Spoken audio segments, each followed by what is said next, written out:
Welcome to day 2 of Hand to Hold's 2024 NICU Mental Health Conference. I am Katrina Moline, Executive Director of Hand to Hold. I am also a NICU parent. My son Bryce was born at just 24 weeks gestation 15 years ago. Here at Hand to Hold, we believe that only another parent of a baby in the NICU can truly understand the trauma, devastation, fear, and anxiety that go hand in hand with a NICU stay. As the executive director of Hand to Hold, I have the opportunity to see the positive impact we're making on NICU families each and every day. For anyone new joining us today, Hand to Hold is a national nonprofit 501c3 dedicated to providing personalized early intervention, mental health support, education, and community in both English and Spanish for NICU and bereaved parents. The Hand to Hold NICU Mental Health Conference serves to elevate the conversation about the need for improved mental health support for NICU parents to ensure better outcomes for babies and their families. Joining us for this unique conference experience today are healthcare professionals from more than 150 hospitals and almost 600 NICU parents and professionals from 42 states and multiple countries, including Lithuania, Canada, the UK, and Australia. A big welcome to you all. Thank you for the time you are dedicating to these important topics today. We are glad you are here, and we hope you walk away inspired and re-energized for the work that you do. I would like to take a moment to thank our sponsors, who not only make this conference possible, but also help Hand to Hold to provide free early intervention, mental health support to parents daily, all over the country and around the globe.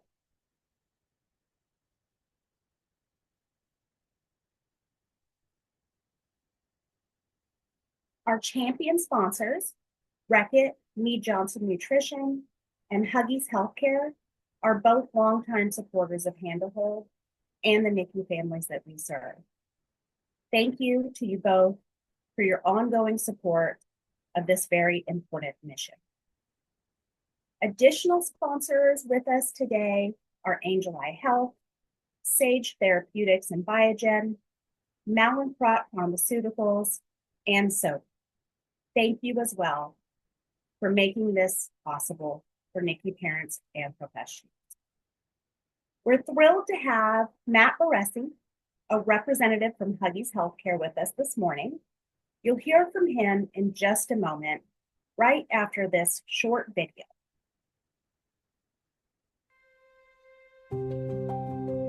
I am a NICU mom. I had 2 babies that were born preterm and spent a lot of time in the neonatal intensive care unit. My first baby weighed 1.5 pounds, and so was in the NICU for a very long time. I just craved support, but I didn't know where to go to get that support. I founded Hand to Hold to provide support for families in the hospital setting and once they go home. Hand to Hold started in 2009 as a volunteer-led organization, and we've grown tremendously since that time. Now our own national nonprofit 501c3 that is serving thousands of families, not only in Texas, but across the country. Hand to Hold's secret sauce is our family support specialists. They are NICU and bereaved parents, but they are also well-trained. They are certified through the state of Texas as mental health peer specialists. I believe very strongly in the mission of Hand to Hold because I know that there is power in meeting someone who's gone through a similar story. Having someone who is there with you, who's walked a similar road, is one of the most powerful things that I've ever seen. That combination of having their own personal NICU experience and that NICU journey coupled with training and working in trauma is just a beautiful package and prepares them well to serve families throughout their NICU stay.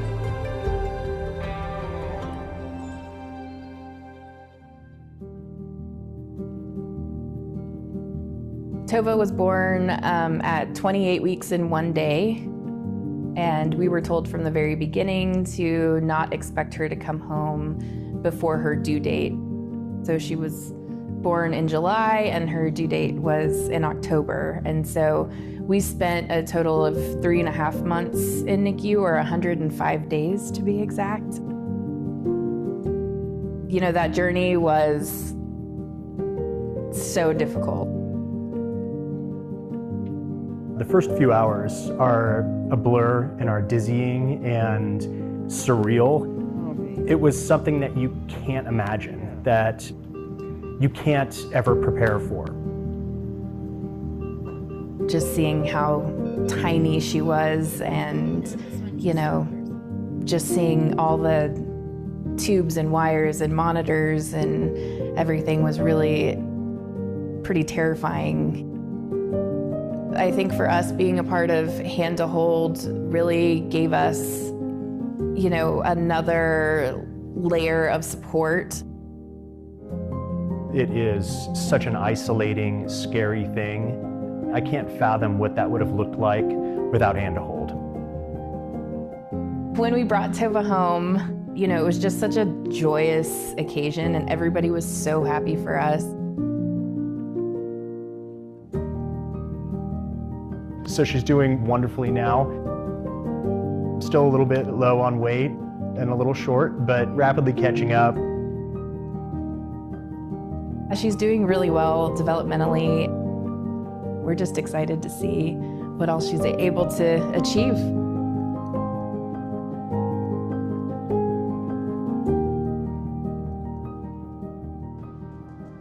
I think all hospitals should provide programs like Hand to Hold and the family support specialist role, because healthcare is hard. And if you have a family support specialist alongside of you while you are caring for the medical needs and they are caring for the emotional and psychosocial needs, it's just the perfect blend of care for baby and parent. From the beginning to today, it's always been about providing hope for NICU and bereaved families. In order for Hand to Hold to continue to provide free resources and support programs for NICU and bereaved families, we need your support. If you're going to donate money to a cause, I mean, you are quite literally donating to the future of these babies.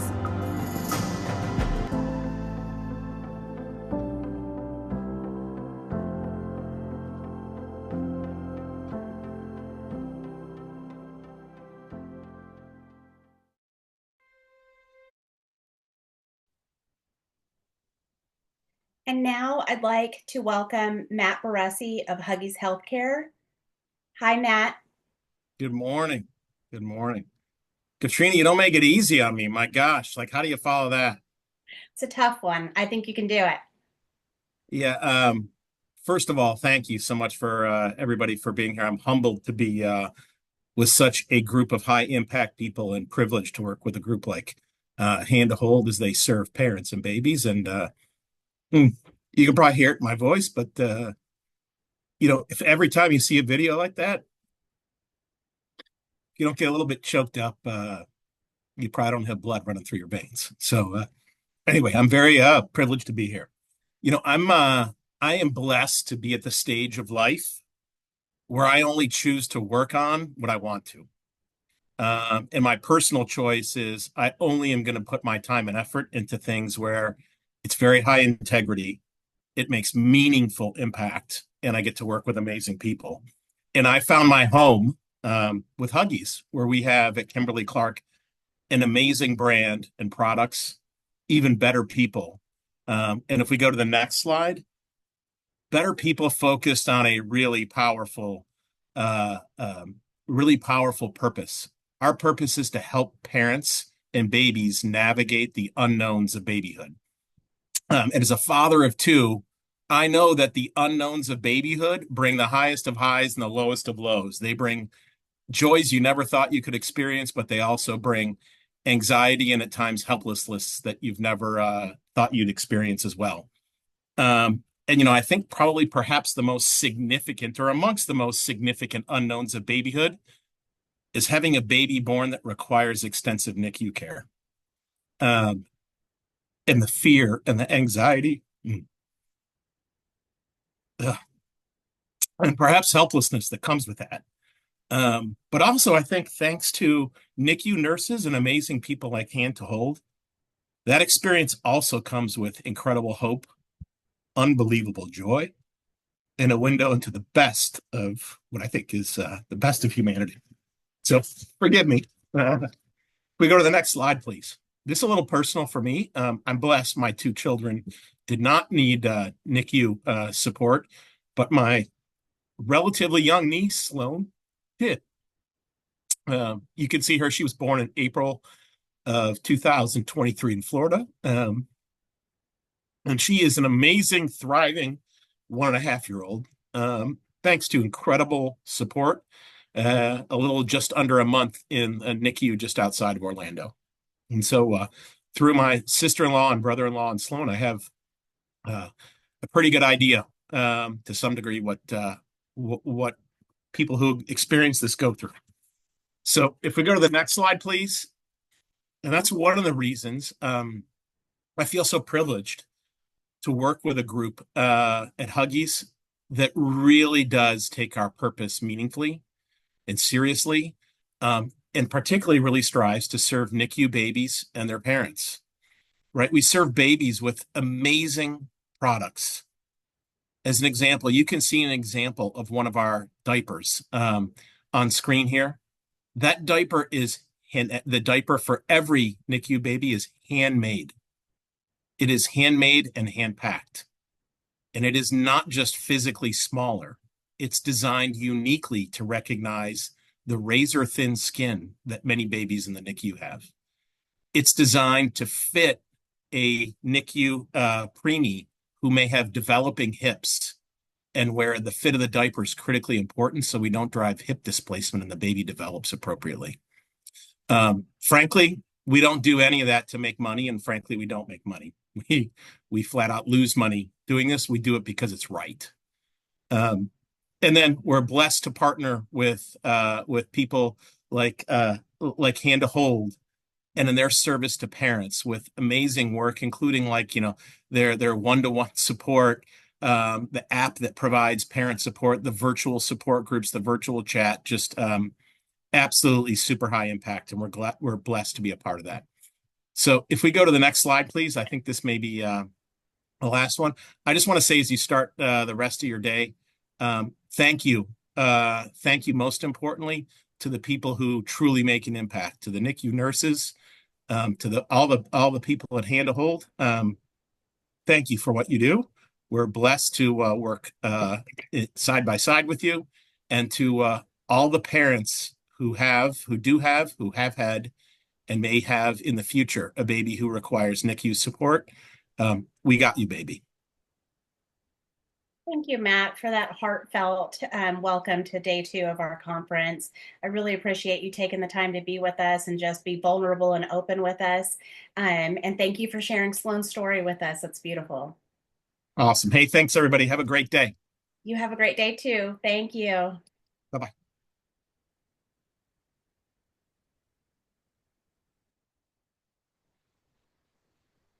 Thank you to Matt and the Huggies Healthcare team.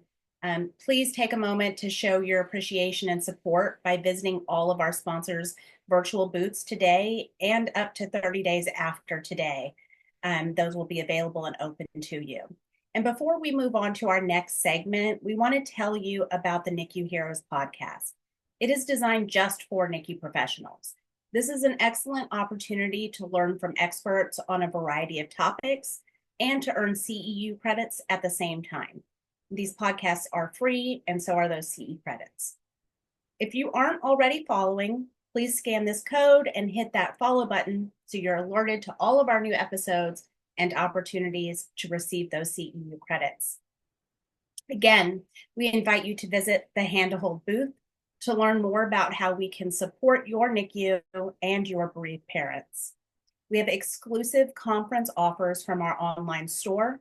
For 1 week only, we are offering a 30% discount on all of our Hand to Hold store items, just for conference attendees. Again, that's 30% off on everything in the store for all of our conference attendees. Please take a moment to check that out. This also, I need to show you, includes our newly designed Navigating the NICU and Beyond handbooks. This is the Essential NICU Parent Guide. It's a unique resource that combines essential information with, oh, sorry, that's the back. Essential information with a keepsake journal, offering parents vital insights and support from hand to hold as they navigate not only their NICU journey, but also the journey home. 100% of the proceeds from everything in our online store helps Hand to Hold to support NICU and bereaved parents at no cost to families. A few quick announcements before we get started. We believe here at Hand to Hold that through open, vulnerable, and transparent conversations, we can all learn from one another in service to improving the lives of NICU babies, families, and the medical professionals who care for them. We really want the conference to be interactive, and we invite you to please participate in the polls, do the Q&As, participate in the chats, talk to one another, make connections, take advantage of this opportunity. And with that in mind, in light of this week's election, we ask that you please refrain from any comments or discussions involving the election or politics. Now, before we hear from our keynote, I want to take a moment to welcome our 2024 NICU Hero Team winner, sponsored by Angel Eye Health. The Hand to Hold NICU Hero Award recognizes NICU professionals and NICU units that deliver outstanding family-centered care. It is my honor to recognize Hand to Hold's NICU Hero Unit Award recipient for 2024, El Camino Health in Mountain View, California. Under the leadership and guidance of Malathi Balasundaram, attending neonatologist, Family-Centered Care Committee Chair at El Camino Health NICU, and founder and co-chair of the Family-Centered Care Task Force, El Camino Health has built and sustained a successful and highly impactful family-centered care program, leading to better outcomes for babies and families. In 2017, El Camino Health recognized the need for better family engagement and integration in the care of their babies. The team brainstormed and identified the stakeholders to support the formation of the Family-Centered Care Program. NICU professionals and veteran NICU parents alike were important stakeholders included in the development and subsequent sustainability of the program to address specific changes and improvements in the NICU. Initial brainstorming sessions with veteran NICU parents focused on identifying the specific needs of parents in the NICU. This collaborative approach was an enlightening experience for the healthcare professionals.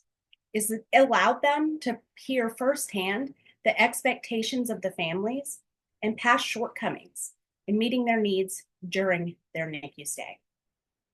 The Family Advisory Council provided clear tasks to undertake, which have since been instrumental in improving overall parent satisfaction scores. Throughout the journey, former NICU families were able to actively partner with clinicians. They were asked to join the family-centered care subcommittees and provide invaluable insights. To implement change, the staff had to be fully educated and involved. They accomplished this through staff education, staff appreciation, and because the El Camino Health NICU embodies the core concepts of family-centered care by listening to and honoring family perspectives, knowledge, values, beliefs, and cultural backgrounds in the planning and delivery of care, we honor them today with the Hand to Hold NICU Hero Unit Award. In addition to a beautiful plaque they can display in their NICU, El Camino Health also received a $1,000 gift card they can use in the Hand to Hold online store, where they can purchase educational resources for their youth. Please welcome a few members of this incredible team to accept their award. More than a few, I would say. Welcome, everybody. There's that plaque. Thank you. Thank you for recognizing our team hard work. And we are so excited to receive this 2024 Hand to Hold NICU Hero Team Award. Thank you. And I just wanted to share a few words about our team's exemplary work. And it's hard work and dedication of our team of physicians and staff. And we were able to achieve this for past 7 years. And of course, the leadership buy-in, Dr. Dashi Sivakumar, medical director, and Jody Charles is the nurse manager. And we have an assistant nurse manager. Georgette is going to share a few of her view about our family center care program. Thank you. Thank you. We're so honored to receive this award, and we really have to thank the dedication of our staff and our leaders for really supporting our programs and everything that we do here. And we're just very honored to be a part of this award. Thank you. Thank you guys for joining us today. We're so honored that you could take time out of your very busy days to be here with us and be on camera for all of these people to accept your award. Well-deserved. Great job, guys. Thank you. Bye, everybody. Thank you. Okay, everybody stay there. I want to take a picture.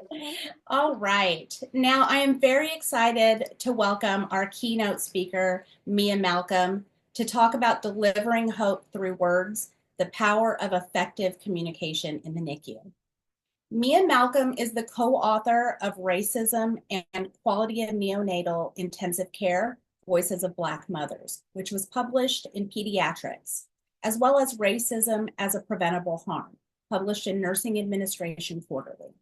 Mia's passion for advocacy, for equity, diversity, inclusion, and belonging has always been part of her upbringing, but was kicked into hyperdrive by her experience as a mom to a 24-weeker who spent 268 days in the NICU. Mia is someone who fights for the voices of families and communities that have been underserved in the greatest, richest nation in the world. Please join me in welcoming Mia Malcolm. Hi, good morning, everyone. Well, first of all, I just want to say thank you all so much for having me today. I am going to share my slides where they're up on the screen. Yes, so again, thank you and good morning. I am going to just talk to you all today about how we can just impact better communication with our families as they navigate this NICU journey. I'm really honored to be here today, and I am glad to get to talk to you all from my favorite perspective in the whole world, not all of the letters and things that get to be behind our names and stuff, but as Gavin's mom, because that is my favorite thing that I get to be, and a NICU mom. So I am going to do that today. And before I get started, I want to take a second to do a land acknowledgement, because I think it's important to acknowledge the Indigenous people as the original stewards of the land that we are on. Here in St. Louis, which is where I am, that means acknowledging the Cahokia, Illinois, Mississippian, Osage, Miami, and Sioux people. We recognize the Indigenous people as a way of expressing gratitude for the sacrifices that they made for us to be able to do the work that we do and live where and how we live. I personally do it also as a way of acknowledging the genocide they experienced and continuous harm that they endure on our lands. So we have a light agenda today. It's just 3 items. So I'm going to go ahead and share those with you. First, I hope that we can unpack some of the language that is used with and about families in the NICU.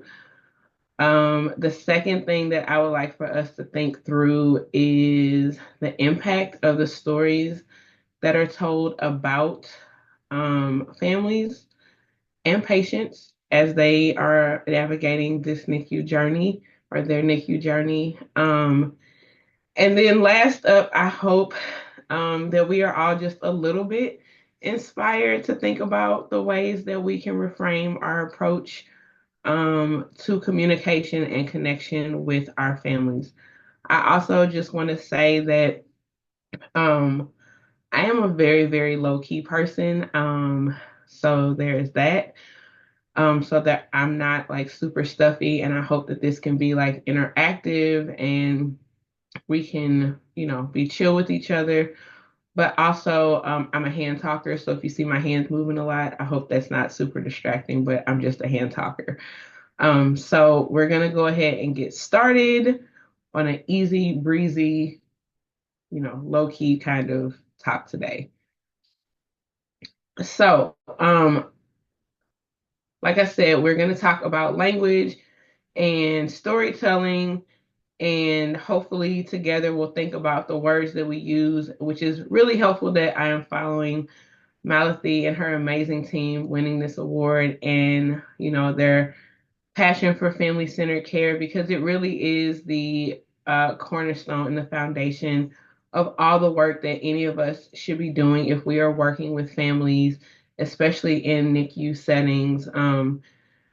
So I just hope that we can think about, effective communication and what that really means, and how we can be our very best selves with families as they are navigating this really, really, really hard time in their lives. So that is what I hope that we're going to do today. So we will start with words. Words are important. Words matter a lot. They have direct and indirect impact on the people that receive them.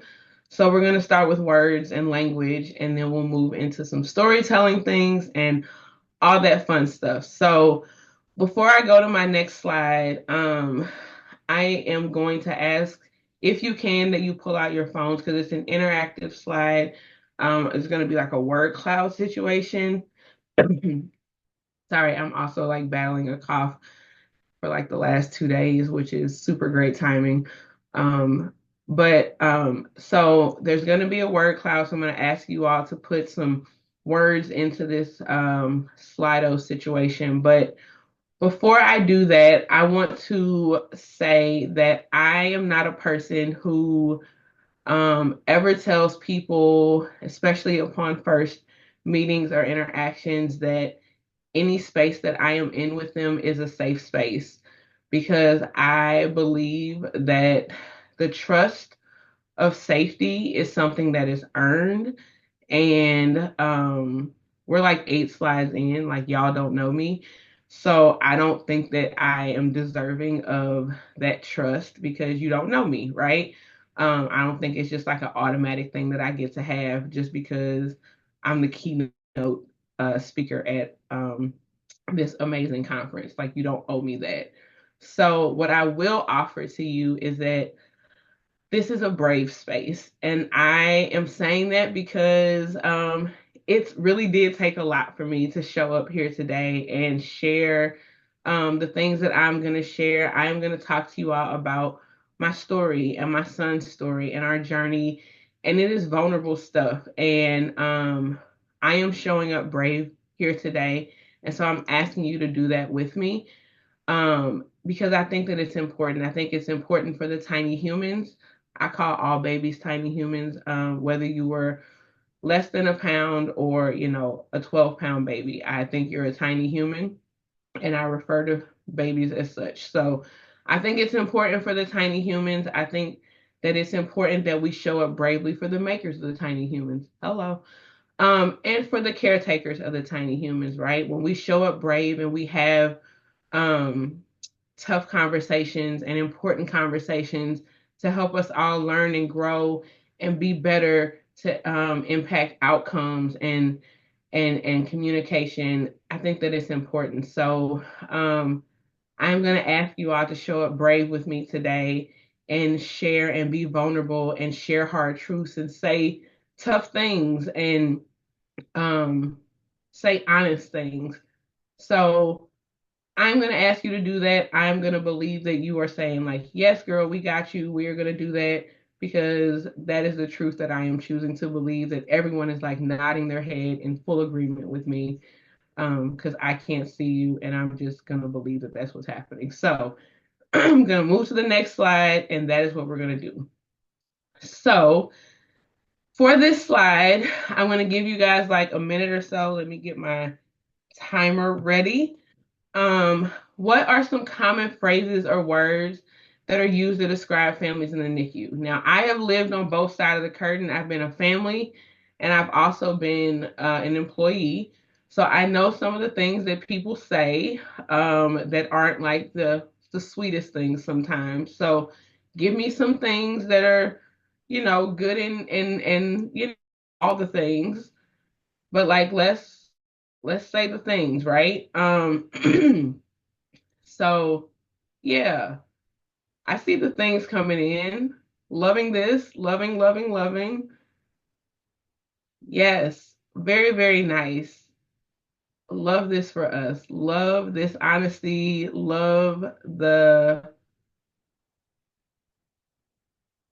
I love what is happening here. I love the mixture of the things that are happening in the word cloud. I'm so excited about this word cloud. I love that. First of all, I love that it's working because, gonna be honest, Soup's nervous that it wasn't gonna work. Okay. So before I go to the next slide, I want you all to just take a look at this and just look at all the things that have come in and that are coming in and look at the mixture of things, right? It's not all like rainbows and sunshine because the reality is we don't all believe rainbow and sunshiny things about people, right? We believe that people are super sweet, and we believe that families are uneducated. We believe that they are warriors, and we believe that they are difficult, right? We believe that they're demanding. We believe that they're strong. They're annoying, right? We believe all of these things, right? And so we're going to talk about all of these things, and we're going to talk about how that impacts people, right? These are some of these things are things that I heard said about me, and like, how did that impact me? Right? And what does it mean that we think these things? Thinking it and saying it are very different. Thinking it and writing it are very different. So thank you, thank you, thank you for showing up bravely and putting all of these things out. I appreciate it. And I was very nervous that no one was going to do it. So I'm sitting up a little bit straighter because I feel like the head nods were there for me. So, all right, we're going to go to the next slide. So this is my son, Gavin, or G, as he is affectionately called. G was, and according to my mother, still is micro preemie. He was born at 24 weeks, 15 years ago. And as mentioned before, we spent 268 days in the NICU. His journey, his story, my story is what brought me to the work that I do in advocacy and EDIB in healthcare, mainly in research and facilitating conversations and workshops for med students at different universities.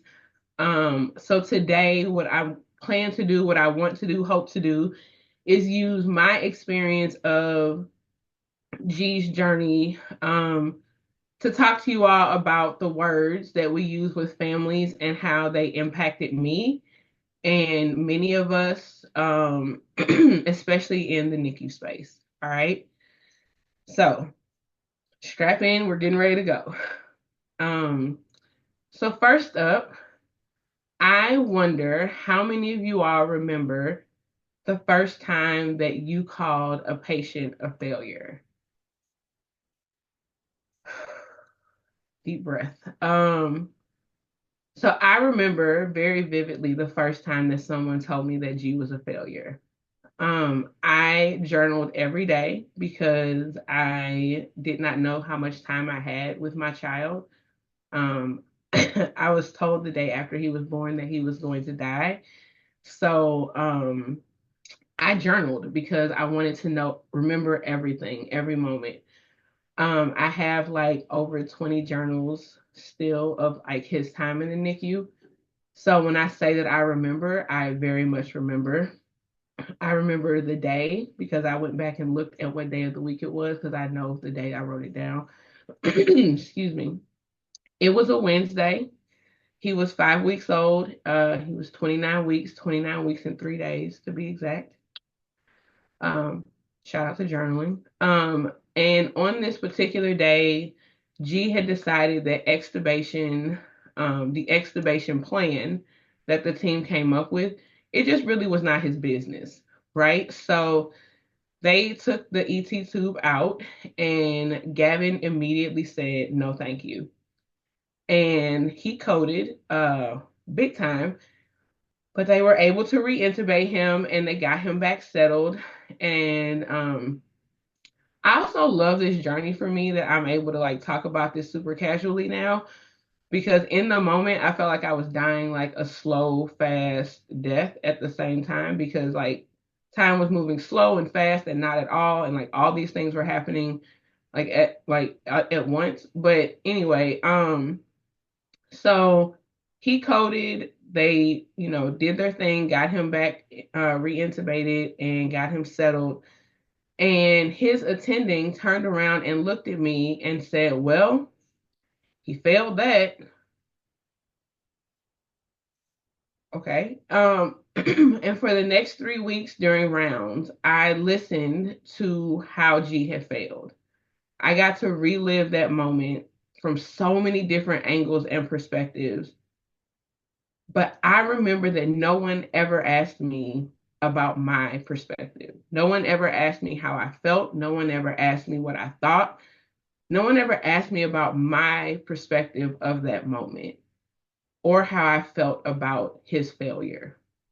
And over the next 9 months, I listened to endless stories about how he had failed this medication, or how he had failed this intervention. But back to that particular moment, I remember thinking two things specifically. The first thing was that he was 5 weeks old, like he had been around a whole 5 weeks, but somehow he was the problem and he was failing this thing that had been around since like 400 BC, right? This thing that had been around for so long, but yet he was the problem in the room. He was the failure. He was the thing that had messed up. And then the second, and maybe the bigger thing that I remembered feeling, was that if he was a failure, it was because I had failed him, right? I have failed to carry him. I have failed to keep him safe. I knew in that moment that if he was a failure, it was because it was my fault. And I know still 15 years later, to the like every time I hear the word failure associated with him, I have to reflect on how my initial failure is still impacting or affecting him. The word failure is like a really, really hard thing to hear for a NICU parent, for a parent in general. But I think that NICU piece is harder. It's just a hard thing to hear in those moments, in that space, because I didn't mean to fail him. And I'm sure he didn't mean to fail you guys, right? He didn't mean to mess up your plan, but I guess he did. So the next one we're going to talk about is misbehaving or being bad. And for the sake of this story, I'm going to call his nurse Kathy because it wasn't her name. But so let's just imagine me sitting in G's room and he is having a day, like one of those days that is like for the books, right? So if you can imagine like a kid who is having like all the Brady episodes, right? Like G was Tom Brady this day. Like he was doing MVP level, Super Bowl level Brady's. Like nobody was gonna out Brady the kid this day. Like if there was a Brady to be had on this day, he was going to have it. So he's having Brady episodes. And on this eventful day, his nurse walks in and she looks at me and goes, "Man, he is really misbehaving today, huh?"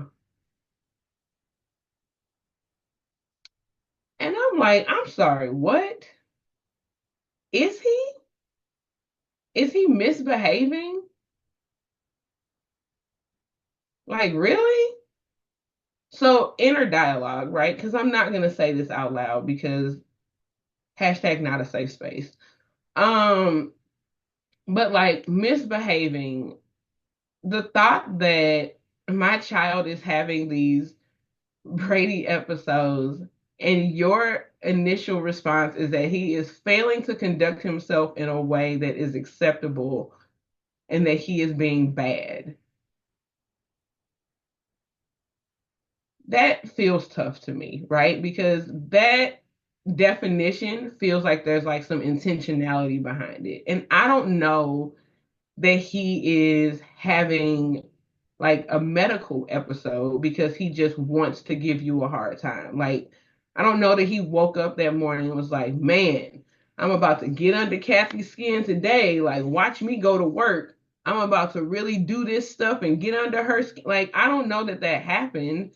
Like, I don't know if he's doing it on purpose. Like, he's not having choosing to have medical complications to bother anybody. Like, he wasn't misbehaving. He just didn't feel well. Or like maybe he was trying to like figure out how to do a thing that he really shouldn't be doing at this point because like in all honesty, he really should still be inside of my body, like developing or cooking, if you will. But like, I initially failed him and like my body is like broken or whatever. Like whatever the thing is that I'm trying to like because even in the world, right, when we see a kid misbehaving, who do we fault? We fault the parents, right? Because they don't know how to control their kids. So either way, it's my fault that he's misbehaving because I initially failed him. I didn't keep him safe. And now he's being bad and it's on Kathy's nerves. Like, I don't know I just think like how many of you all, how many times have you seen a kid who was having multiple events, be it Brady's, apneas, codes, etc. And for whatever reason you said or you heard someone say, that baby is really misbehaving or being bad today, or you've even like looked at a parent, right? A scared, tired, brokenhearted, angry parent and told them that their baby was misbehaving. I just wonder, is there a better or more accurate way to describe to them what is actually happening in that situation in that moment?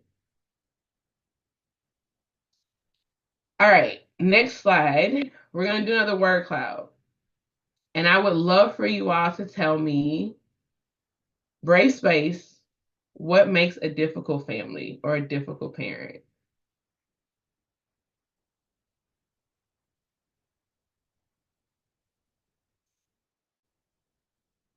Okay, I'm loving it.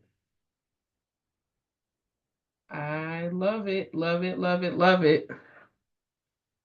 This is, I love it. These are all the things. Yes, these are the things.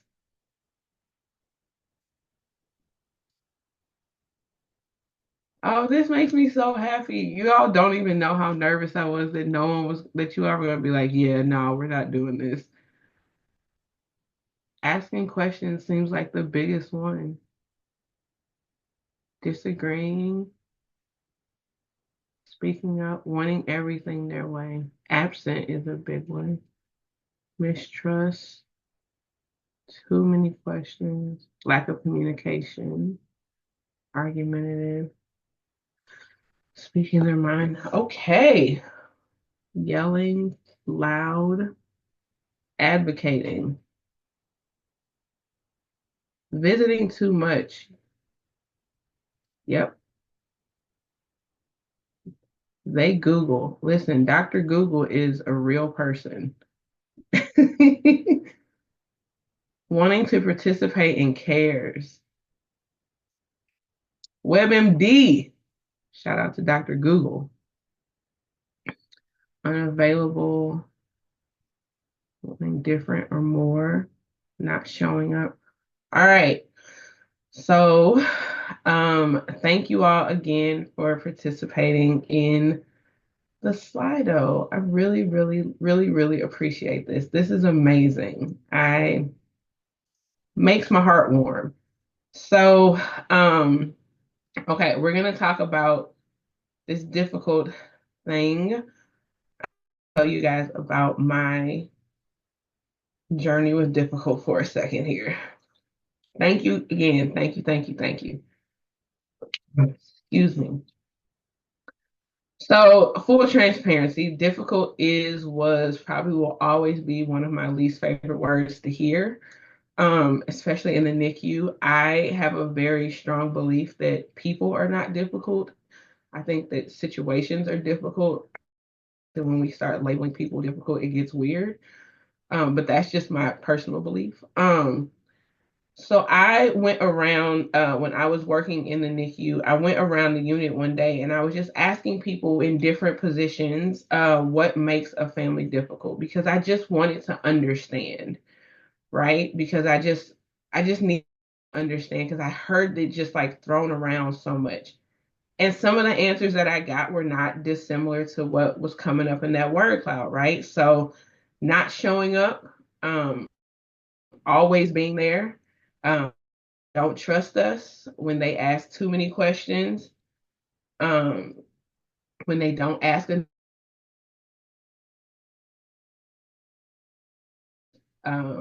they don't try to build rapport with the staff, when they are compliant, when they're always questioning everything we do, when they don't listen, when they're always writing everything down that we say, right? Et cetera, so on, all the things. And so um, I sat down with my mentor one day and I was like, talking to her about the things that I had heard and learned, and I'm like, so in order for me to be a good not a good parent, but at least just not be difficult, right? So I don't know if you're not difficult, I don't know what that makes you, but if you just to not be difficult, I need to show up just enough, right? I can't not show up because we know that not showing up is unacceptable. Even if that means that you might lose your job or fail out of school, neglect your other children, um, like not practice self-care, etc. You have to be at the hospital, period. We know that because not showing up is unacceptable, but I have to show up just enough. I don't know what that means, but I need to show up just enough. So, because I can't show up too much because that's also annoying, which is about as clear as mud, but we got to show up just enough. And then you have to blindly trust strangers because listen, as much as you know, you're healthcare professionals and you're there to do an amazing thing, you're still strangers, right? I don't know you.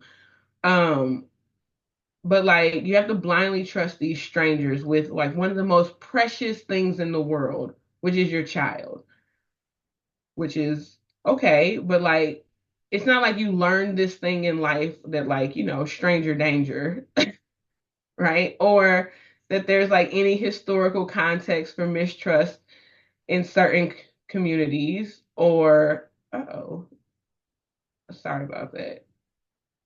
What is happening right now? Okay, sorry about that. But not that there's any like, historical context for mistrust in certain communities or like trauma is a thing or anything like that. Okay, so you have to trust strangers and then, you have to be willing to navigate and shift all of these things depending on who you're talking to. You have to know the magical number of questions to ask because apparently there is a magical number that is not too many or it's not too little. It's a lot to try to navigate, right? For one person, especially when that person is trying to also figure out how to take care of this child who is sick and like I don't have a nursing degree or I didn't go to med school or I'm not a neonatologist or a respiratory therapist or OT or PT, a speech pathologist or all of the different things that I just had a baby. So I don't the point is, right? I know that I was difficult. By all of these standards, I was a difficult parent. I know this. I was hyper vigilant about everything all the time. I was the most hyper vigilant.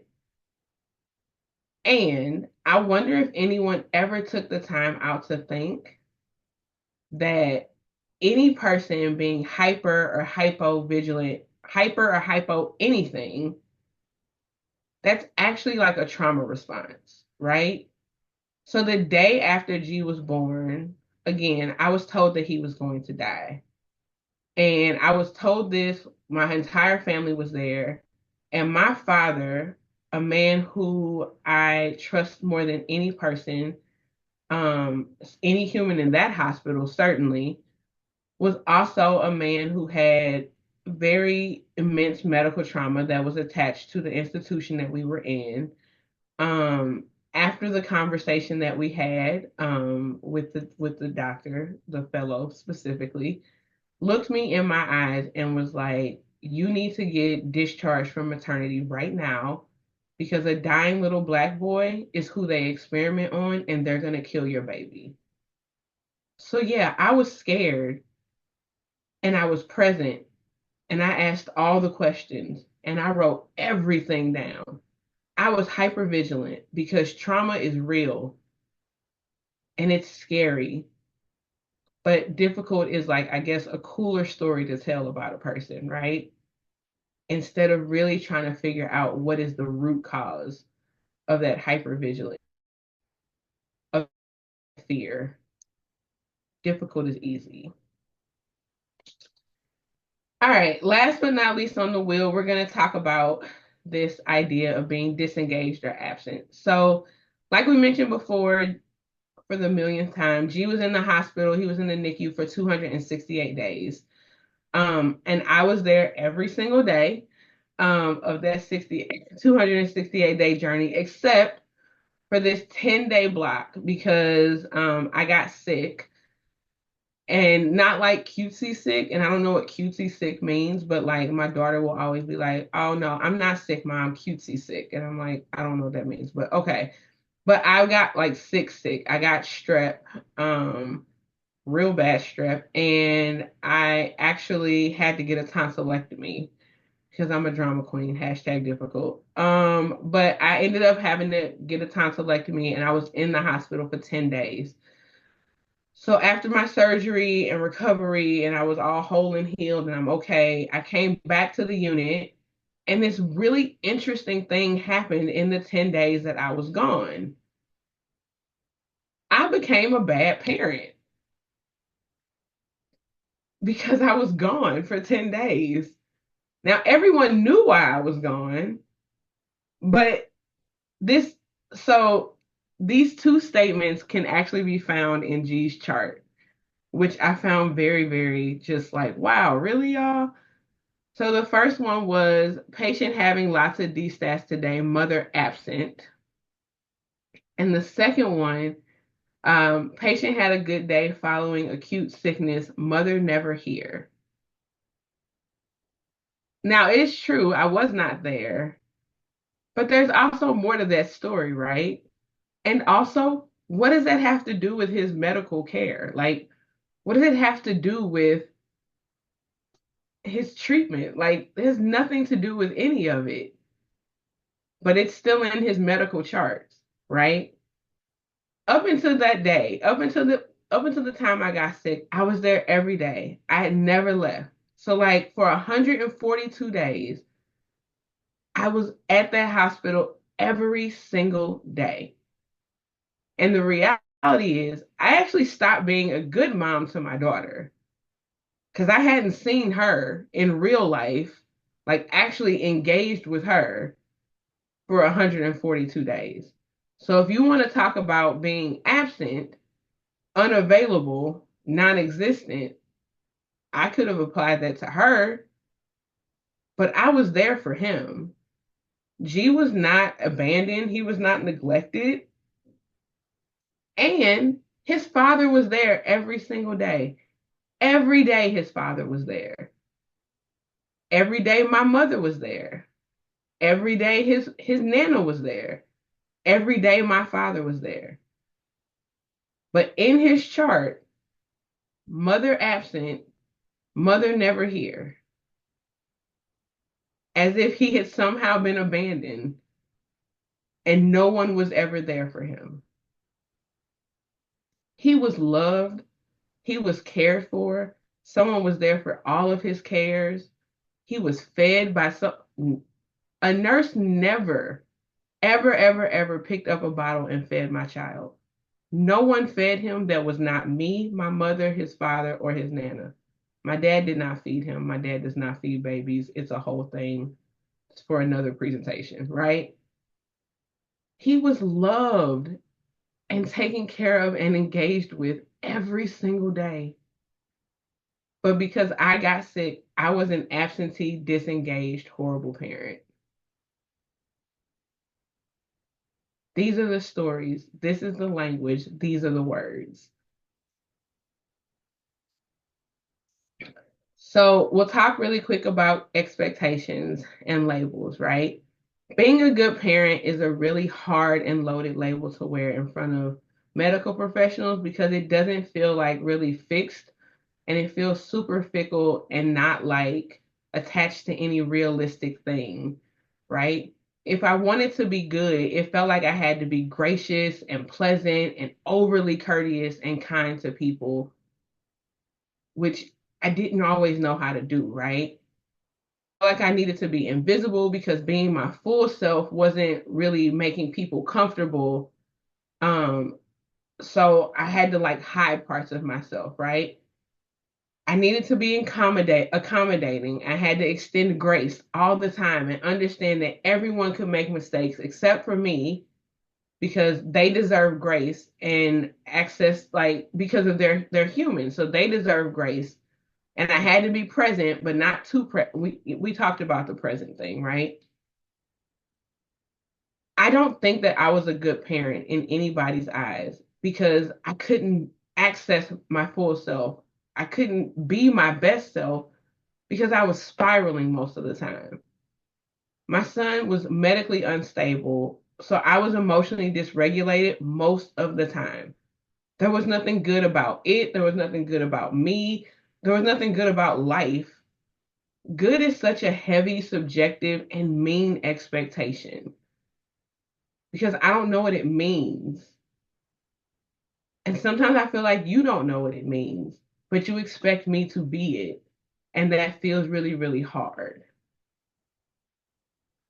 And on the other hand, when we're not good, this language and power dynamic that the space creates makes this new label for us that feels a lot more semi-permanent, right? Because it's attached with like this super glue. So even if you peel it off, there's always some remnants of it still remaining. Like it's always still there a little bit, right?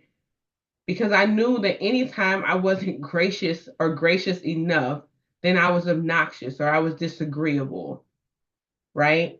And then when I wasn't agreeable, which I probably wasn't ever agreeable or agreeable enough, then I was demanding or intimidating or aggressive. All of these words, they aren't just things that people would say.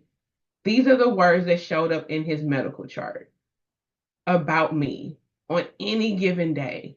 These are the things that show up in medical charts of families all the time that have nothing to do with our child's care, but everything to do with how you feel about me because I didn't show up in a way that you felt was appropriate because I'm in trauma and I'm spiraling and no one wants to know how they can support. I want to create a story that I can't outrun because this will follow him, which means it follows me. So I want to talk about a couple of barriers to effective communication, and then I want to start to turn the page, right? So the first barrier I think that we have is intentionality. So when I talk about intentionality, like being intentional with your words is just saying what you mean and meaning what you say, right? So when we talk about that 29 weeker that did not extubate, did they fail the extubation or do they just need more time to grow? Because you're still getting at the same point, the extubation didn't happen. But why did it not happen? Did it not happen because of a failure on that kid's part? Does that kid just need more time? right? When you walk into a space, what is your intention in that space? When you're armed with information, do you need to convince me, or are you coming to inform me? Are you sharing information with me? Or are you, like, is your intention to convince me this is the only thing that needs to happen? Am I supposed to blindly follow your course of treatment, or do you want to help me understand something? Right? Offer me some treatment options and then understand what has just scared the bejesus out of me about all of the things that you've just said. Because trust me, I am terrified about all the things that you've just said. And I need time to process. And I would love to process that with someone who has information, right? And that is not Dr. Google, because Dr. Google is also very scary and does not talk back. And then do you understand that though your intentions might be good, the impact, right, of your behaviors or your face might not have been great. And that also might need to be addressed, right? Or the impact of your words may not have matched what your intentions might have been. And so we might need to address that, right? My granny used to say to me, because I was her favorite, but she used to say to me, babe, the road to hell is paved with good intentions, right? And you might not have meant to do, insert whatever thing I did, but you did. And we got to talk about the impact of that, right? If you trip and you punch me in the face and now my nose is bleeding, no, you didn't intend to do that. It wasn't your intention, but you still punched me in the face and my nose is bleeding. So we got to talk about the fact that my nose is bleeding and you punched me in the face. But if you're so married to your intentions, well, I didn't mean to do it. So, like, stop trying to make me the villain. But you still did it. Like, you still punched me in the face. So, like, to not acknowledge that that happened is wild, right? I don't think that that nurse meant any harm when she walked in and said that he was misbehaving. But to not acknowledge how it made me feel, well, I didn't mean any harm by it. Okay, but you still caused harm, so we have to talk about it, right? When you're married to the intention and refuse to acknowledge the weight of the impact of your actions, your words, or your behavior, communication feels impossible because trust is going to be broken somewhere in that. So intention versus impact is really, really important if you want to be able to communicate effectively with people, specifically families. Excuse me. Next up is sympathy, right? I think this sympathy also goes with this intention, right? Impact thing. Sympathy is this thing that we do when we want to attempt to walk in other people's shoes in order to understand what they're going through. And I think sympathy is a thing that we're socialized to believe is like the right thing to do. But the dangerous thing about sympathy for me, is that it unintentionally minimizes the experience of the person that you're like communicating with because it makes it about you. Um, a lot of people like Brene Brown, and so I'm going to use this. Brene Brown has this HBO special where she talks about sympathy, and she said that you can't walk in the shoes of someone who doesn't share your privilege around like education, race, class, access to resources, but especially power, right? So if you take all the other things out, just think about power. In these spaces, there is a power dynamic, right? And we're not having access to the same power dynamic. So like whenever people would try to like walk in my shoes, it usually ended up causing like some type of harm or pain, or it would just come off as like disrespectful. And then again, trust is like broken. And now I feel like I can't talk to you about certain things because it's just now it's a weird thing. So like it would always be like situations where like, hey, I know you're scared. Trust me, I get it. And it's like, oh, well, did you have a kiddo who was in the hospital? Or like, did you have a NICU kid? Or well, no, none of my kids have ever been, or I don't even have kids. And I'm like, well, then you don't get it. Like if you've never watched your child code or fight for their life or had to rely on total strangers to save you. You don't get it. You don't understand this helplessness. So, like, don't tell me that you get it if you don't get it. I don't want you to get it. I'm not asking you, but like, don't tell me that you get it if you don't get it, right? Or like one time I heard somebody say, I know how terrifying this is. I know how scary this is. I was so terrified when my dog had to have surgery. Get out of my shoes. Get out of my shoes right now. Like don't walk in my shoes, please. Right? Sympathy is complicated, but I think empathy is the actual gateway to compassionate communication. Like sympathy is the barrier, empathy is the gateway, right? And it actually ties into the next barrier really well. So listening is a huge barrier to effective communication. Um, Empathy is listening to my experience in my shoes and just meeting me where I am with no judgment. Listening is a barrier to effective communication because we don't do it well, right? So listening for me is this two-part process. The first part is like hearing with humility, and the second part is just believing people. So when I talk about hearing with humility, what I'm talking is understanding that while we might be having a shared experience, we are not having the same experience, right? So like, yes, we are both in this hospital, and yes, we are both caring for this child, my child, and you are at work, right? Like you are at this job that you have trained for and prepared for, and this tiny human is your patient. And that's not to say that you don't care about this patient, this tiny human, you don't love this patient, this tiny human. There is not a space, a heart space that you have created for this patient, for this tiny human. And your patient is my child. So even in all of that, we are not having the same experience. Because again, you are at work and I am in hell. And it is a special kind of hell, and they have just run out of water. And I am surrounded by bears, and the bears have knives, and I am swimming and drowning, and I'm trying to breathe out of a cocktail straw because this is my child. So hear me when I say that I am scared. And we are having a different kind of scared, even if you are scared. Hear me when I say that I don't understand, even if you've explained it 100 times. I don't understand what's happening because I'm scared for my child.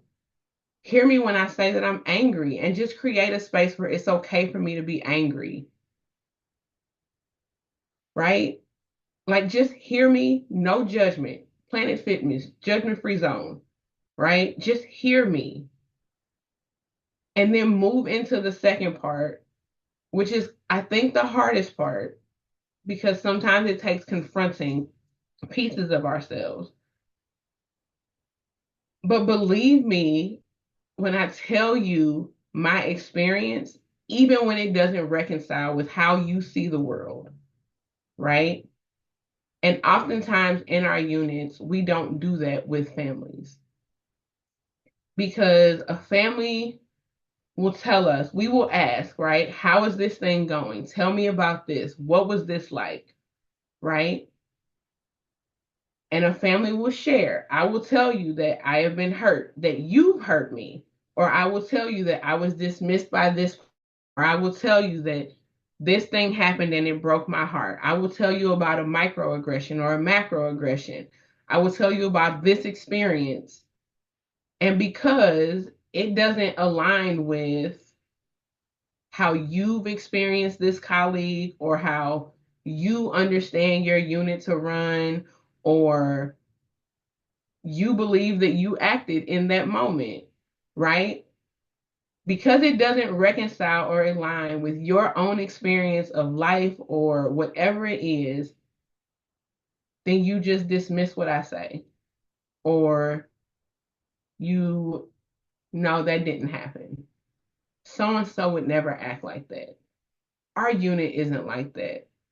I know that I've worked here for X amount of years. I know that we're not like that, right?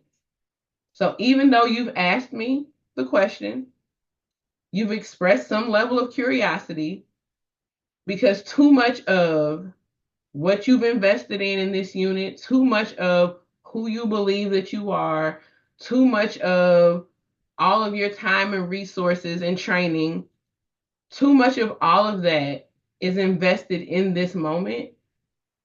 And it's threatened if what I'm saying of my experience is true, then you just dismiss it and you don't believe me. And then that is why you are called to task for not listening, because I've told you my experience, right? We cannot achieve patient family centered care. We cannot deliver hope to people if we are not willing to listen and believe them when they tell us their experience in their shoes, even if it is not ours. We have to be willing to hear people and believe them if we want to really achieve effective communication. And the last thing that I will say is I want to talk to you all about storytelling, because in the NICU, we tell a lot of stories. We tell stories in the halls, we tell stories in patients' charts, we tell stories during handoff, we tell stories in workrooms, during rounds, outside of doors, like they are somehow mysteriously soundproof. And stories have a great potential to be hurtful and harmful and dangerous. The quote that you see up on the screen is from a TED Talk that was given by Shimamanda Ngozi Adichie, called "The Danger of a Single Story." And for me, the most dangerous thing about stories is that they, when they're told about families, is that they are singular, right? There are no three sides because there's barely even two. A lot of times it's just this perspective of those who are in power. And oftentimes that's you, right? It's us, it's anybody but the family. It's your perspective, your lens, your power. That's what told my story for a very, very long time.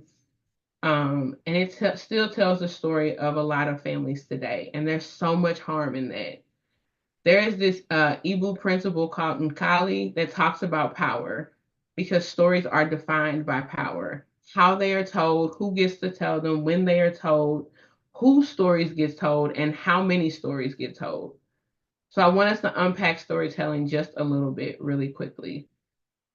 So during that TED Talk, and that QR code goes to the TED Talk, I believe it should. She talked about three specific pieces of storytelling that I want to touch on briefly. And first up is power.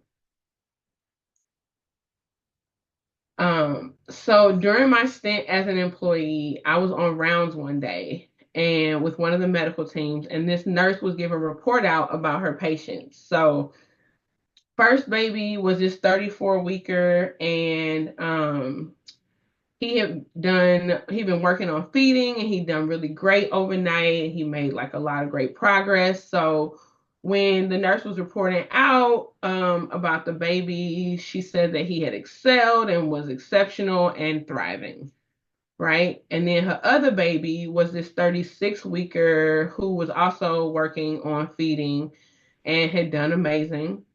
And the nurse reported out that he was aggressively attacking the bottle, fighting with nurses to eat, and it was frightening how forceful he was when he was hungry. And all of this language is directly out of the notes in the chart. Now, the only difference between these two babies is, the couple of weeks in their gestational ages, but also the races of the babies, right? One was a black baby, the other was a white baby. I'll let you figure out which baby was which. But I just want to imagine for a second that, later on in these little boys' lives, like let's say school age, kindergarten, first grade, one of these little boys has an outburst, right? And they're doing the thing that 5-year-olds, 6-year-olds commonly do. Imagine someone being able to say, like, well, according to his doctors, he's always been angry or aggressive, difficult, even as a baby. Think about these two power pieces.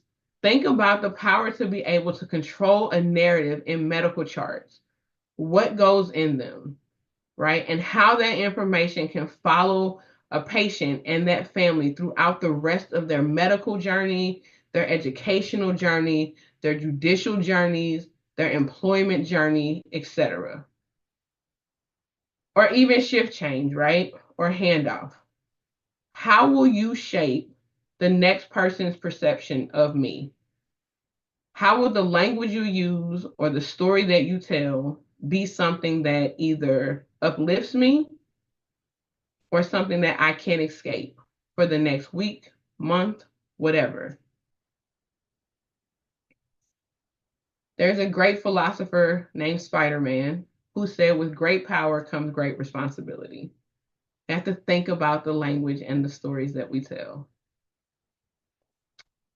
They also talk about stereotypes. One of the things that was about when she was in the hospital was this strong black babies versus wimpy white boys. I saw somebody put wimpy white boys in one of the word clouds. Again, there was a day G was having like one of his moments, and his nurse never came in the room, but kept jumping up to take care of the baby that was across the hall. So when his doctor came in to tell me about his blood gas and give me some test results, I was like, hey, his O2 stats have been like all over the place today, but nobody is coming in to check on him. And the doctor looked over across the hall because the nurse jumped up again to go in the other room and was like, oh, well, his nurse is really busy with her wimpy white boy today. And like he kind of giggled. So I was like, say what now? And the attending goes on to tell me about this NICU hierarchy and how Black babies are doing extremely well. And like, okay, so it goes, we got these strong Black girls, and then he winked at me, and I was like, I don't, okay. And then, you got Black boys and like does this, and I'm like, okay. And then white girls, and then at the very bottom are these wimpy white boys, and she's taking care of a wimpy white boy. And I'm like, so my 24-week, 1 pound, 8 ounce son is so strong that he doesn't deserve or require intervention, but these wimpy white boys need all the intervention. So if there's one vial of medicine and you got to choose between my strong Black son and this wimpy white boy, are you going to give that baby the medicine because of his wimpy status, or are we doing medicine here? Like, what is happening? And if G is so strong, why is he still here 5 months later fighting for his life? Like, what are we talking through? Right? And so I say all that to say that maybe white boys are wimpy. I don't know. I don't know the science on this thesis. I also don't know everything. And Black babies have the highest morbidity and mortality in this country. So I feel like wimpy white boy isn't the entire story. But to frame it in a way that it makes this story be the only story feels complicated to me, right? So stereotypes and that type of language is hard. And that story is a hard story. And then again, we come back to stories, right? And how stories matter and the power of stories matter. So G was 7 months old. He got a trach. But before that, he got his trach when he was 7 months old because he went to the OR to get a G tube and he got his pencil sharpened. We're all adults here. I think, I hope. And at this point, he had been extubated for like a little bit, and he was on nasal cannulas, but he had a crazy stridor, right? But the trach conversation started around 5 months, right? He was 5 months old when the trach conversation first started. But the idea was presented to me like a week and a half-ish after I had sat with a friend of mine whose baby was like diagonal from G, while her baby died.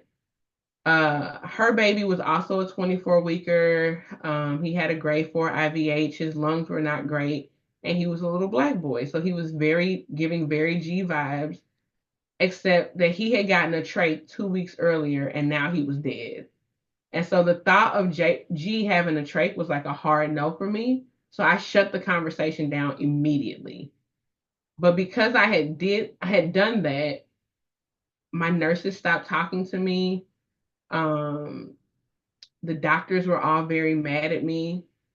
And I again become the worst mom in the whole world. And the stories that began circulating around the unit about me, about how I was neglectful, I didn't understand the severity of what was happening, I was going to kill my son, were very hurtful, right? Because at no point did anyone ask me, hey, are you okay? Do you want to talk about anything? Tell me what's going on. Are you afraid of something? No one wanted to know what I was afraid of. No one asked me for my side of the story. No one was interested in my side of the story.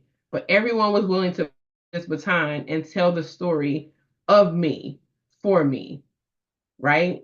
Stories are really, really hard when they are told from that single narrative lens because they discount humanity of people, they discount the human experience, and people become subhuman really, really quickly, right?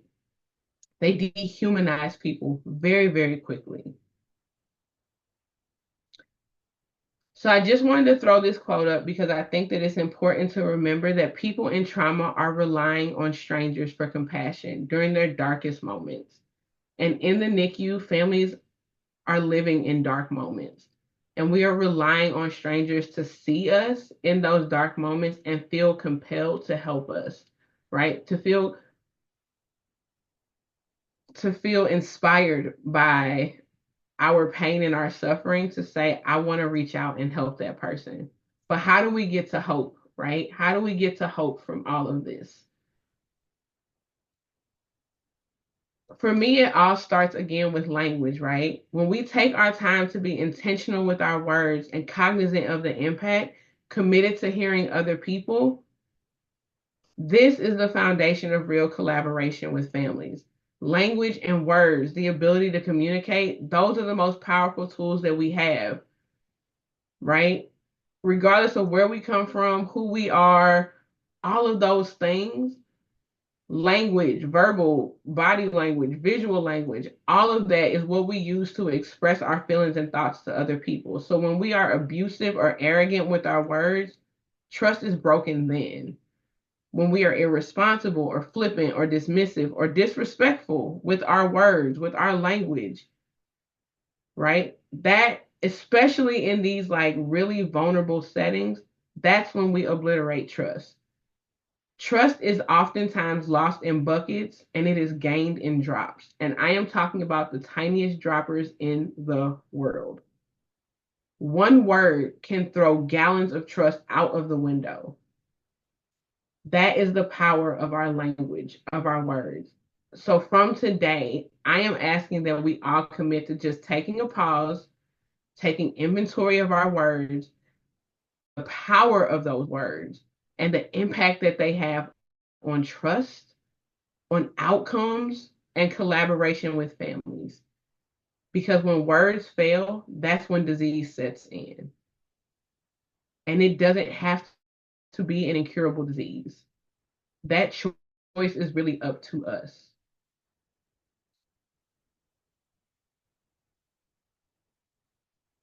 Piggybacking off of language is context. And I really enjoy the idea that words on their own are not good or bad, right?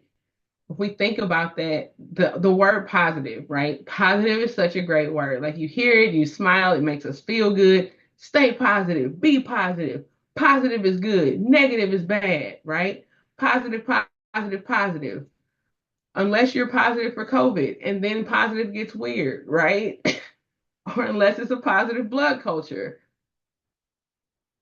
Context is everything. I don't think that people who are in an active trauma space are taking things out of context on purpose. right? I think we process things with the tools that we have, coupled with explanations that are provided. Communication is really the key to everything, and context helps provide meaning to the message, and it helps us avoid miscommunications. Miscommunication or lack of communication, it leaves way too much room for the imagination, right? So context is really important because inside the imagination of a tired, stressed out, terrified, hangry individual, oftentimes known as a NICU parent, someone like this NICU mama, is a hard place to be. It's a complicated place to be. So, choose your words wisely. Think about your words. Context around those words, always important. And it always comes back to stories. Language, context, delivery, right? It's the full package. Hope is a feeling or expectation, a feeling of expectation or a desire for a certain thing to happen. A feeling of trust, a want for a thing to happen or be the case. All right, I'm going to get through this. On April 12th, after a miscarriage and a stillbirth, I met someone that would change my entire family forever. He was 1 pound and 8 ounces. And that was told to me about my baby for many, many moons was the worst story ever written or told. Not because it was a hard story to hear, or because at times it was a sad story, because I know how to do hard things. And I know how to withstand sad things.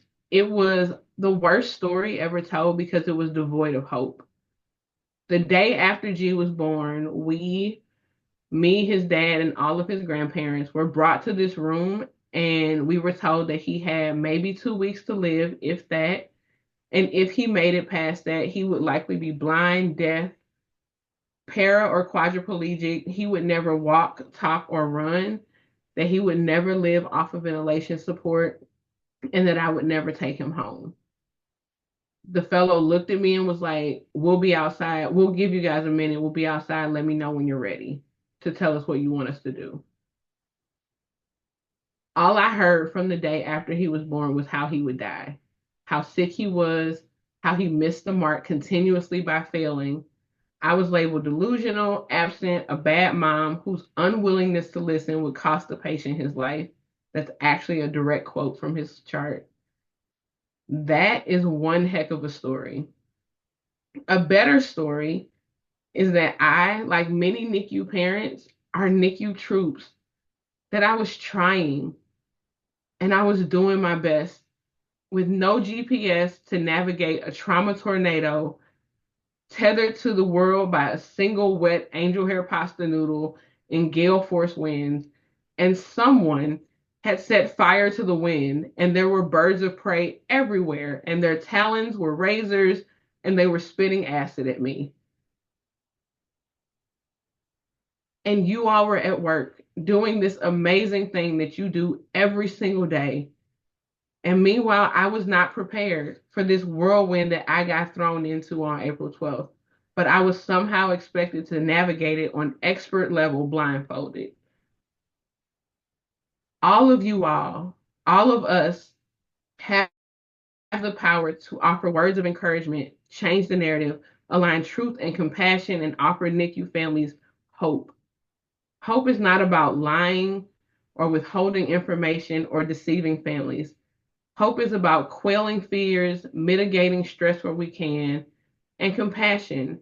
Because without compassion, empathy, intentionality, and listening, hope is outside of our grasp. And families deserve more than medicine or healthcare that is devoid of hope. Last but not least, I just want to say that from the day that I found out that I was pregnant, I had many hopes and dreams for that little guy. I'm not going to cry. And regardless of what happened before him, I dared to dream so many big dreams for him. I had hope. And overnight, the day that that perfect little peanut was born, He had a massive stroke that resulted in a grade 4 IVH, and the language that was used to talk to me about my son that next morning destroyed the dreams that I had had for him and did not offer me hope. It sparked fear and created tension and led to a lot of mistrust. I often think about that moment, and even 15 years later, sometimes it upsets me. I know that that fellow did not mean to cause any harm, but he did. And I often wonder if our foundation would have been a little bit different had he just said to me, Mia, we need to have a really hard conversation with you. And some of the things we say are going to be hard to hear, but we want to be honest with you and give you space to think about things and make an informed decision. And then gave me all of the information, maybe without some of the certain death pieces, and then said, whatever decision you all make, we are here to help and we will do everything in our power to get you to an outcome that works best for your family. We'll be right outside if you have questions. Still facts, but it wouldn't have led us to believe that they wanted to kill my son because they didn't have any hope for him anyway.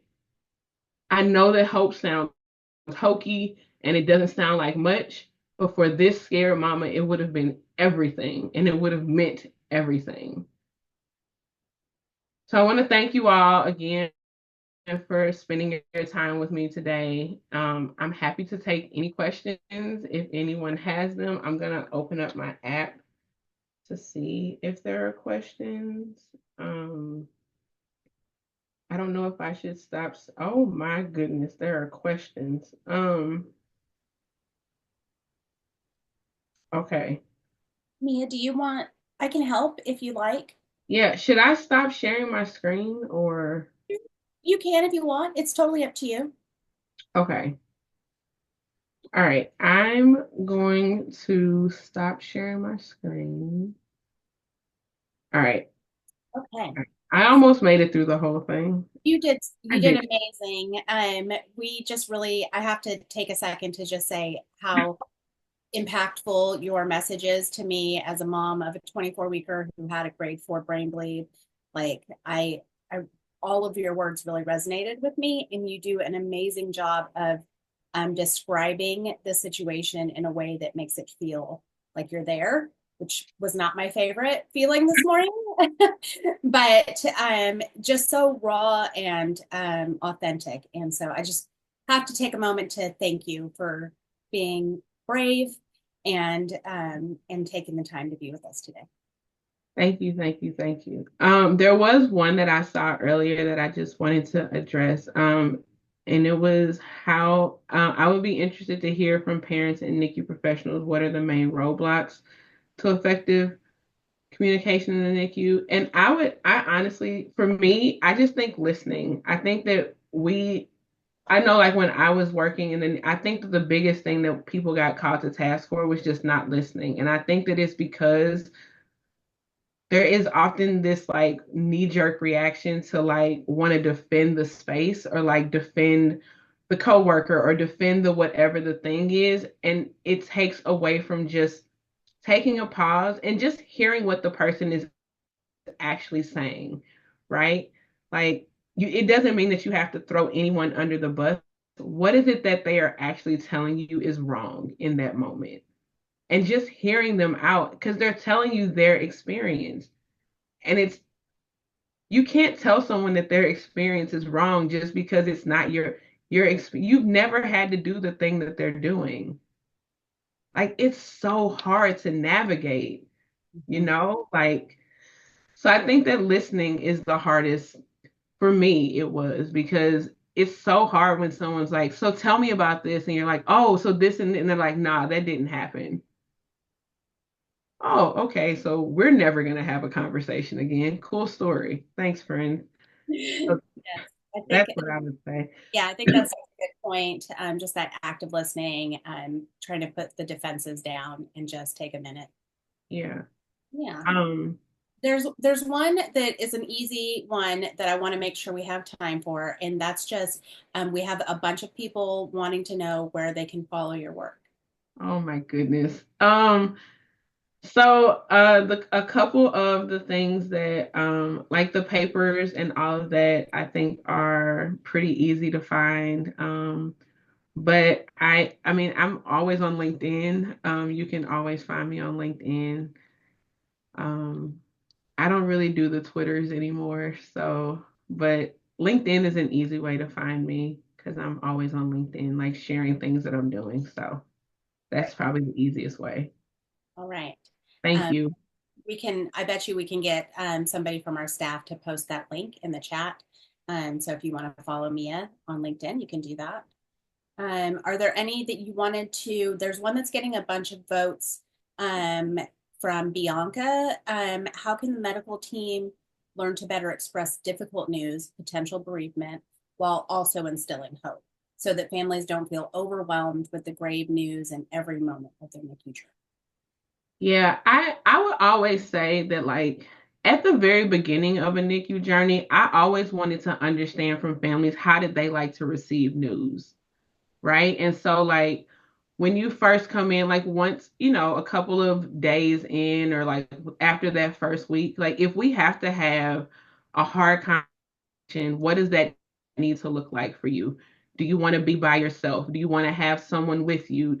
Do you want to have the team there, or would you just prefer it be one person? Like, Gavin's doctors, especially like his ENT, who was like the person who mainly had to have hard conversations with us, knew that if he had to tell me something that was hard, I needed at least one other person to be with me, preferably my mom. Um, and that's what I needed, right? So if he came in and he was like, "Hey, what's up today?" And I'll tell him, and he's like, "All right, I need you to call mom or at least, or call somebody because we need to have a talk today." And that way I knew, like, oh, we needed to have a hard talk. But he also knew that he just couldn't come in and dump something on me, right? And it mattered to me that he took the time to understand what I needed for that moment, right? And he knew what I needed in order to have a hard conversation because oftentimes we're just dumping on people because we got other stuff to do. And again, that's about you, that's not about them. Yeah. And so there is no easy way to have to tell someone that their child might die. There's no easy way to have that conversation, but there is a compassionate way to have that conversation. And the way that you do that is by focusing on what they need out of that moment and not making it about what you need in order to get it over with. Mm-hmm. Yeah. So that's what I would say. That's a really great point. I think just, remembering that even though as a NICU professional, this is your everyday life, for that NICU parent, it is not. And so they are not in their, normal state. Right. And keeping that top of mind is really important for those professionals. And it's the rest of their life, right? It's just not, it's not today, Mm-hmm. right? Like every code that Gavin's had, I remember all of those. He's 15. I can tell you what room it was. I know who was in the room. I can tell you all the things. I know the smells, the sounds. It doesn't leave you. It just doesn't. Yeah. So just remembering that. Yeah. I love that. I think that's so great. Um, I want to make sure if there are any that you're seeing in the chat that you want to address, please feel free. Otherwise, I will just go with how many votes they have. I There is one. I would like to know how the physician team can foster better communication. If you have a family-centered care team or task force that includes family partners, or if there are family partner volunteers or anything like that in your institution, please, please, please partner with them to do education and training with your physician teams. Please. It's so important. It was one of the things that we did at my institution that I thought we worked with them on how to deliver bad news. The trainees got to practice with us before they went out into the world and just YOLO'd on real people, which I think was really important, right? Like please partner with family partners. It is important to have your trainees interacting with family partners with that to do that type of training. Any patient family center training is really, really important to make it required if you can as part of your medical school journey. Having families involved is really, really important if you want to do true family centered care work, because to do family centered care without families is not family centered care. So, Yeah. hello. Yeah, that's I can't help but plug Hand to Hold here, and just say that we do panels of parents, and that's exactly why we do it, is because it's so important for professionals to have the opportunity to hear from parents from their perspective. So yes, I absolutely could not agree more. I would also, there's one, how can teams better deliver a possibility of a bad outcome without taking away hope? I think we have to change that language, right? Like, I don't think outcomes have to be good or bad. Outcomes just are what they are, right? If an outcome, listen, the reality is 24 weekers 15 years ago, the chances were not great, right? 24 weekers now, like you don't know what it's going to be. I think that the reality is, what is your intention in that space? Are you going into that intention to give doom and gloom, or are you going into that space to center what that family needs, right? They could have still told me every single thing without making me feel like we are certain that this boy is going to die and there's nothing that anybody can do about it. That's not hope. It's not. What the information that they had is that a grade 4 IVH is potentially devastating. That's the truth. That's the truth of a grade 4 IVH. It is potentially devastating. And, and, and, right? We will do whatever, everything in our power to get you all to whatever outcome. We will be here to hold your hand. We will do every intervention. These are all the things that we can do. This is what we will do. We have an amazing neurology team that will work with you. They will do scans every day. We will update you on this. If it gets to a point where we need to have another conversation, we will do that. Right? There are ways to have conversations with people that don't make them feel like you have given up. Mm-hmm. Outcomes don't have to be good or bad. They just are what they are. But you can tell somebody what an outcome is without making them feel like you don't care. Listen, I've already given up on this. I'm just telling you that this baby is done. Like, child, I don't have no stake in this. The baby's done. Unplug the baby. Like, who wants to hear that? I had just had a baby less than 12 hours ago. I don't need that. Right? Yeah, I think they are thinking they're trying to prepare you for bad news, and all they're doing is stripping away hope. They're stripping away hope. I don't need, that's not your job. It's not. I think that, I just think that you've already set up that this is going to be bad, and that's where it gets tough. Yeah. So that's what I would say. Yeah, I think I that's hope that helped. I just have to repeat, you said outcomes don't have to be good or bad. They just are. They I, just I think are. you could write a book out of these things that you've said today. Yeah, maybe that's your next project. We probably have time for one more Okay. question. You picked the question. Oh gosh, okay. I do have to just say, because this one has voted up so much to the top, it is not a question, but Anne said your talk is exactly the kind of insight I wanted to learn from attending this conference. Thank you. And you're getting lots and lots that are still coming in votes on that. So I could not agree more. And thank you for sharing that.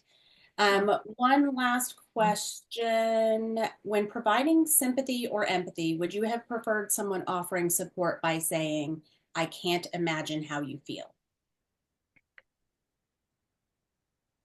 I think that I would have just, yeah, and also like I think just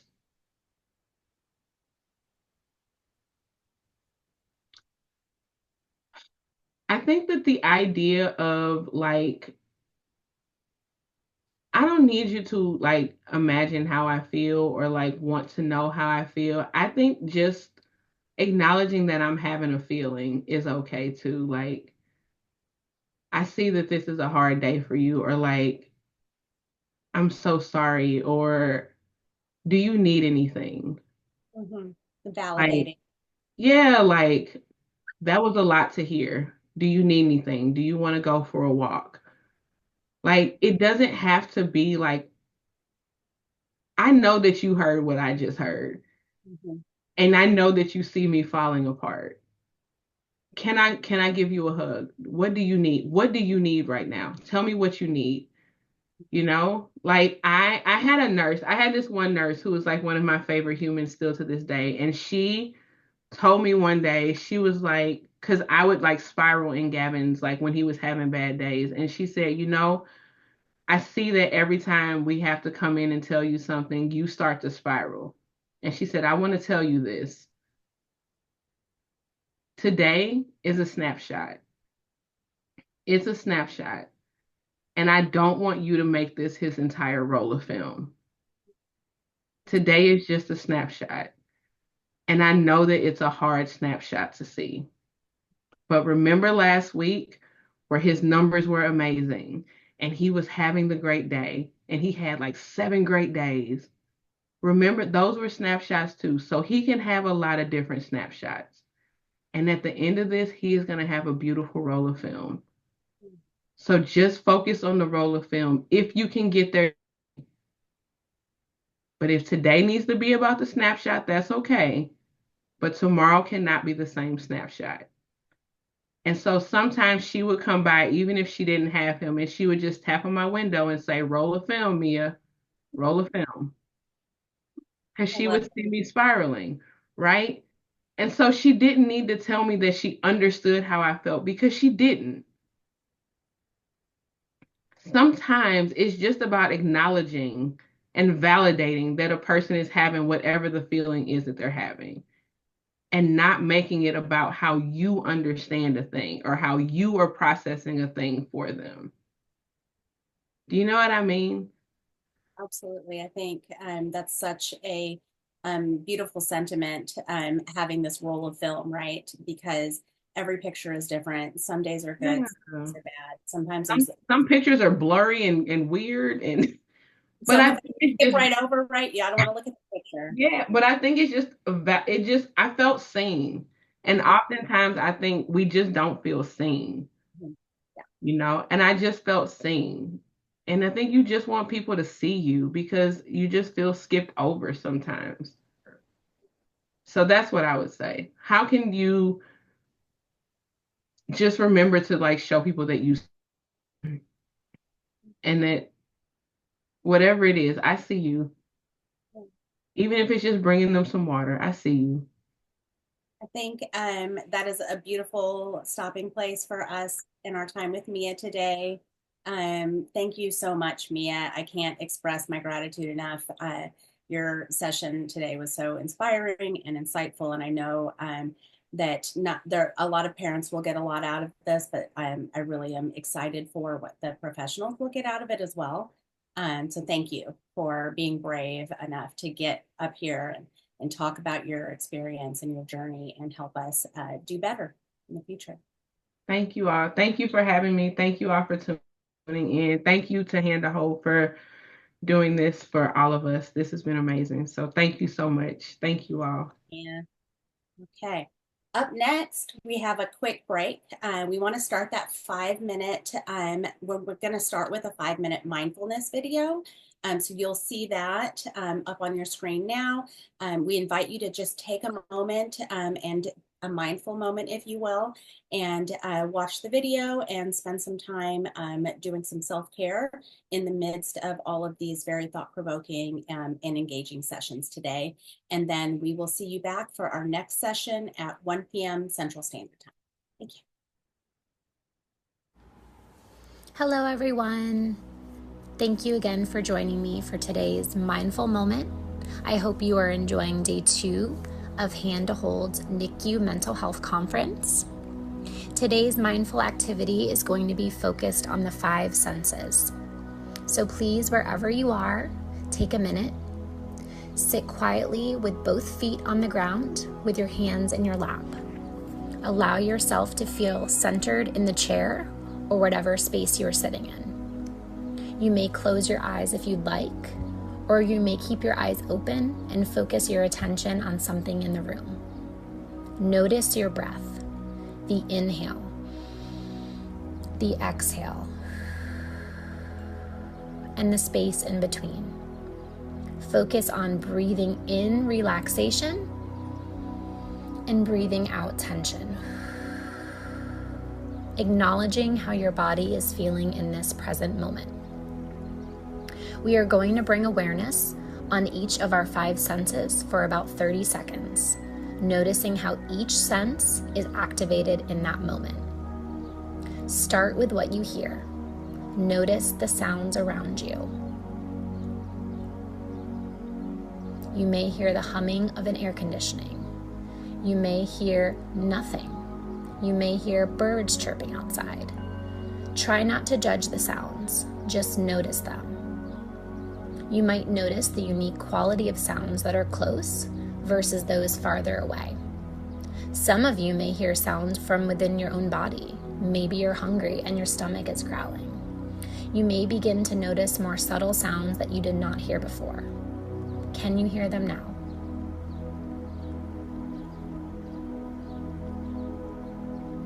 Now shift your attention to notice the scents in your environment. You might smell something specific or something more neutral. It doesn't matter what you smell as long as you stay open and aware of your experience. If no scent comes into your awareness, you can stay with your breath.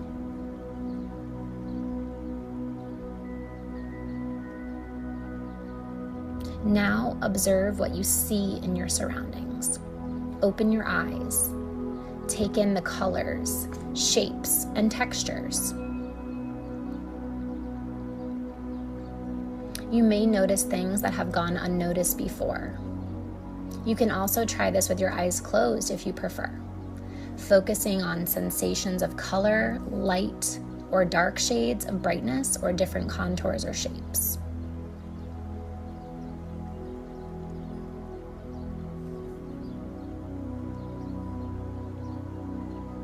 Gently move your attention to the sense of taste. Sense the taste within your mouth, just as it is right now. You might sense sweetness or bitterness or even a neutral taste. Maybe no taste at all. It doesn't matter what sensation you taste. Simply rest your awareness on whatever it is, even if it is a neutral one.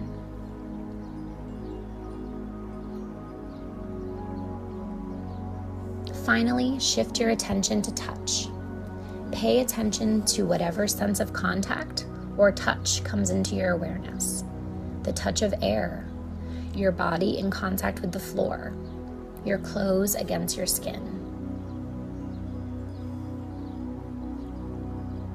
You might be aware of the temperature or the different texture of surfaces that you are in contact with. Stay with that sensation of touch.